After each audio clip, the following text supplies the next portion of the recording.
Shalom dan selamat siang teman-teman semua. Perkenalkan, saya Maria Deslianti Suryani Katim, NPM 24404020005 dari Universitas Borneo Tarakan, jurusan Ekonomi Pembangunan. Yang pertama, panggilan untuk hidup manusia. Dalam agama Katolik, panggilan hidup manusia mengacu pada panggilan dari Tuhan untuk hidup suci dan mencapai kesempurnaan, seperti Bapa di surga. Setiap orang diciptakan oleh Tuhan dengan tujuan dan akhir yang unik. Panggilan ini dapat bermanifestasi dalam berbagai cara. Contohnya, hidup berkeluarga, panggilan untuk menikah dan membentuk keluarga, dianggap sakral dan ditentukan oleh Tuhan.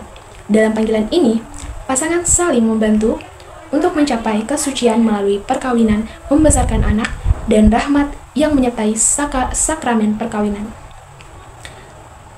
Pertama, ada hakikat panggilan untuk hidup bahagia. Menurut agama Katolik adalah memberikan diri kepada Tuhan dan sesama.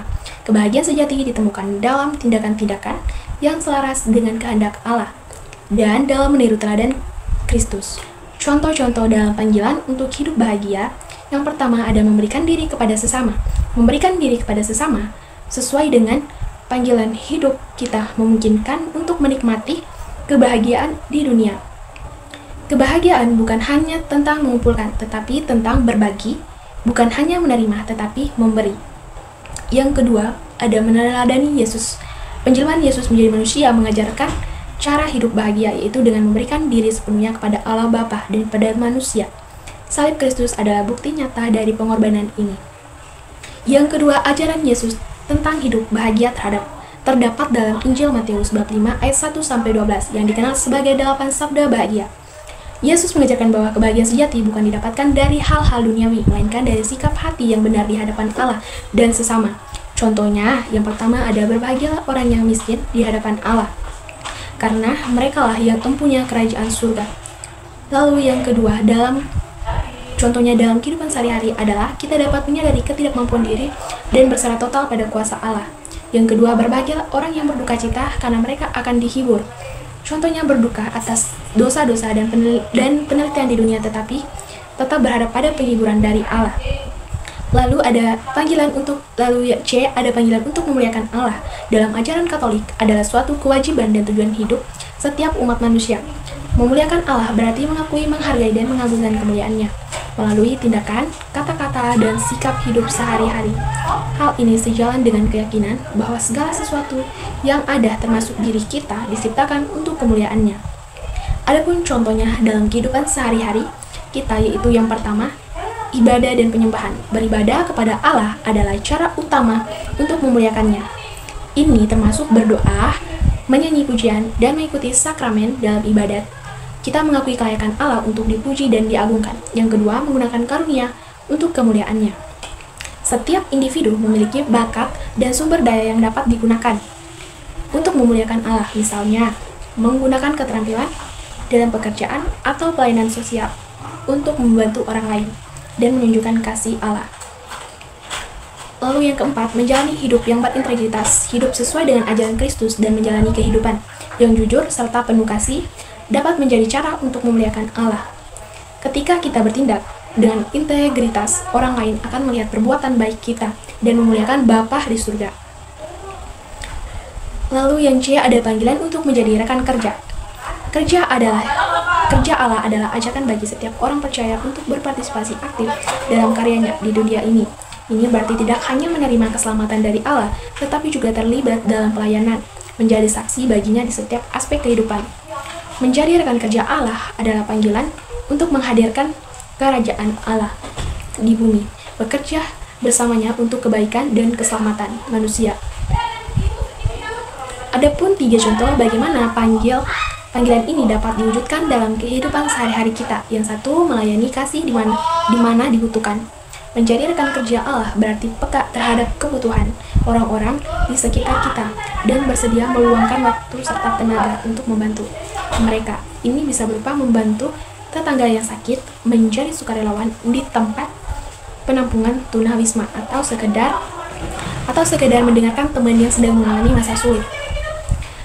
Tindakan-tindakan kecil ini mencerminkan kasih Allah dan membawa dampak positif bagi orang lain. Yang kedua, menghadirkan nilai-nilai Kristiani di tempat kerja. Panggilan untuk menjadi rekan kerja Allah juga berlaku di lingkungan. Profesional ini berarti bekerja dengan jujur, adil, dan bertanggung jawab, serta memperlukan rekan kerja dengan hormat dan kasih. Selain itu, kita dapat menjadi saksi Kristus melalui perkataan dan perbuatan, serta membawa nilai-nilai kebenaran dan kasih ke dalam budaya kerja ketika merawat ciptaan Allah. Allah menciptakan alam semesta dan mempercayakan manusia untuk mengelola dan menjaganya.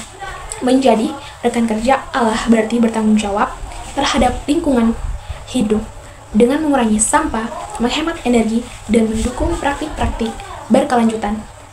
Tindakan-tindakan ini mencerminkan penghargaan kita terhadap ciptaan Allah dan berkomitmen untuk melestarikannya bagi generasi mendatang. Baik, itu saja penjelasan dan presentasi saya untuk tugas ini. Lebih dan kurangnya, apabila ada kesalahan kata dan pengucapan kalimat yang kurang tepat, saya ucapkan mohon maaf. Terima kasih.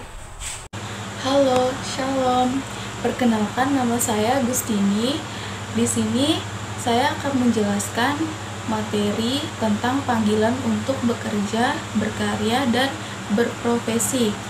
Yang pertama yaitu hak pekerjaan manusia.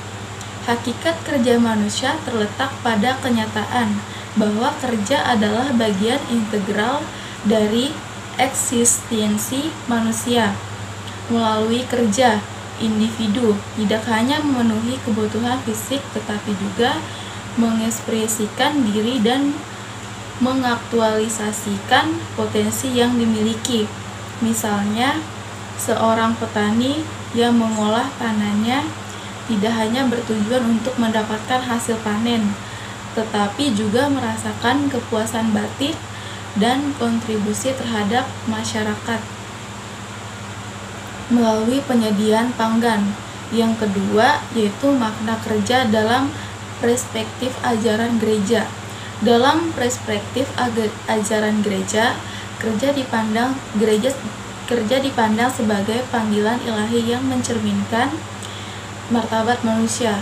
Gereja mengajarkan bahwa setiap pekerjaan memiliki nilai dan tujuan yang lebih tinggi, yaitu untuk melayani sesama dan menjaga ciptaan Tuhan. Misalnya, seorang dokter tidak hanya bekerja untuk mendapatkan penghasilan, tetapi juga untuk menyelamatkan nyawa dan memberikan pelayanan kesehatan kepada masyarakat. Yang ketiga yaitu tantangan kerja masa kini.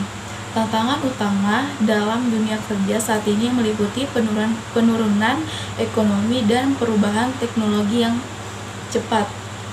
Banyak pekerja yang merasa terancam oleh otomatisasi dan digitalisasi yang dapat menggantikan pekerjaan mereka. Contohnya, banyak pekerja di sektor manufaktur kehilangan pekerjaan mereka karena mesin otomatis yang lebih efisien. Yang keempat, profesi dan menjadi profesional. Profesi adalah suatu pekerjaan yang memerlukan keahlian khusus dan pendidikan formal. Menjadi profesional berarti tidak hanya memiliki keterampilan teknis, tetapi juga etika dan tanggung jawab sosial dalam menjalankan tugas. Misalnya, seorang insinyur harus mampu merancang infrastruktur dengan mempertimbangkan keselamatan masyarakat serta dampak lingkungan. Adapun panggilan hidup untuk berkeluarga, yaitu yang pertama, keluarga sebagai tanda kehadiran Allah. Keluarga dipandang sebagai tanda kehadiran Allah di dunia, di mana kasih dan keberadaan antara anggota keluarga yang mencerminkan cinta Tuhan. Sebagai contoh, dalam keluarga yang saling mendukungkan dan mencintai, kita dapat melihat gambaran kisah Allah yang nyata. Yang kedua, keluarga sebagai sekolah pertama. Keluarga berfungsi sebagai sekolah pertama bagi anak-anak dalam belajar nilai-nilai kehidupan, moralitas, dan etika. Misalnya, anak-anak belajar tentang kejujuran dan tanggung jawab dari orang tua mereka melalui contoh-contoh sehari-hari. Yang ketiga, keluarga sebagai eklesia domestika, gereja atau gereja rumah tangga. Keluarga dianggap sebagai gereja rumah tangga di mana iman diajarkan, dipraktikkan. Dalam konteks ini, Keluarga berfungsi sebagai tempat di mana anggotanya dapat berdoa bersama dan membangun iman mereka. Contohnya, keluarga yang rutin berdoa bersama setiap malam menunjukkan bagaimana mereka menghidupi iman dalam kehidupan sehari-hari. Sekian penyampaian materi dari saya. Terima kasih. Ini saya akan menjelaskan di bagian F dan G. Yang bagian F itu panggilan hidup imamat. Yang pertama, mengalami pengalaman hidup imamat. Imamat dalam gereja Katolik merupakan panggilan khusus yang diberikan oleh Yesus kepada individu untuk melayani umat. Pengalaman hidup imamat mencakup pengabdian, pelayanan, dan komitmen untuk menjalankan tugas-tugas pastoral. Seorang imam berfungsi sebagai pelayan sabda Allah, pelayan sakramen, dan pemimpin umat. Contoh pengalaman hidup imamat dapat dilihat pada seorang imam yang terlibat aktif dalam komunitasnya seperti mengadakan misa, memberikan bimbingan spiritual, serta mendampingi umat dalam masa sulit seperti saat krisis atau kehilangan. Yang kedua, memaknai panggilan hidup imamat. Panggilan hidup imamat adalah suatu tanggung jawab yang melibatkan pengabdian total kepada Tuhan dan umatnya. Misalnya, seorang imam menjalani panggilan hidupnya dengan penuh dedikasi dapat memaknai dengan cara mengadakan retret spiritual bagi jemaatnya. Terus kita masuk yang ke G, yaitu panggilan hidup berbakti. Yang pertama, makna hidup membiara, hidup bakti atau hidup religius. Hidup membiara atau hidup bakti dalam tradisi Katolik adalah suatu bentuk kehidupan yang ditandai dengan komitmen untuk mengikuti Kristus secara lebih dekat melalui kaul-kaul seperti kemiskinan, ketaatan dan kesucian. Orang yang memilih hidup membiara biasanya bergabung dalam komunitas keagamaan dan fokus pada pelayanan Tuhan dan sesama. Hidup beragama ini memberikan kesempatan untuk mengabdikan diri sepenuhnya kepada misi gereja dan melayani masyarakat tanpa gangguan dari tanggung jawab duniawi. Yang kedua, kaul ketaatan. Kaul ketaatan adalah janji untuk mematuhi aturan komunitas keagamaan dan pemimpin mereka sebagai bentuk penyerahan diri kepada Allah.